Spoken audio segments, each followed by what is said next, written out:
Today we have present with us here in the church a relic of the true cross. So on this feast of the Exaltation of the Holy Cross, here in Lower Sackville, we actually have a little tiny sliver of that actual cross that Jesus Christ, the Lord of the universe, died upon to save you and me.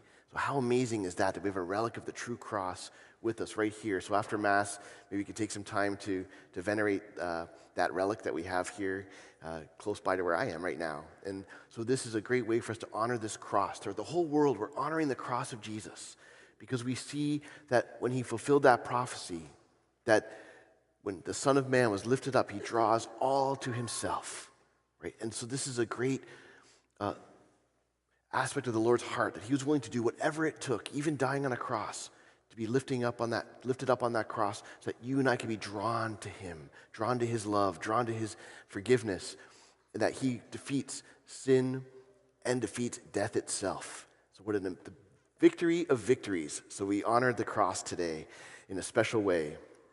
And when we think of Jesus being lifted up and drawing all to himself, as he was on the cross so long ago, every time we come to Mass, Jesus is lifted up again as we are united with that time on the cross almost 2,000 years ago, and as we anticipate the end of time when Jesus will come again and every knee will bend, every tongue confess that Jesus is the Lord. And so in the Mass, this holy moment when the priest lifts up the host and the chalice, right?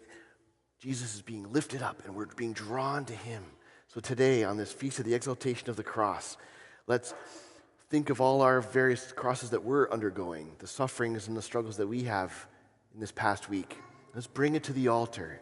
And as Jesus is lifted up, he's bringing upon himself all of that stuff. And he's going to give it power and meaning so that our sufferings are not in vain. Because united with Jesus, we can have victory.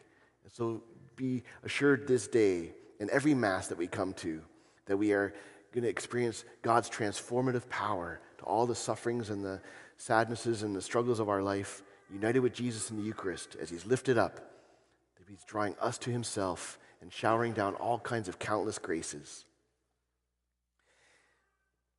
Today is the anniversary of the Companions of the Cross community, which Father Michael and George and myself belong to. And so part of that we'll have after the prayer after communion, our seminarian who's with us this year, George Liberio, is going to come up and give a bit of a testimony so we can get to know him better. So it'll be good to hear his story and how the Lord has blessed his life.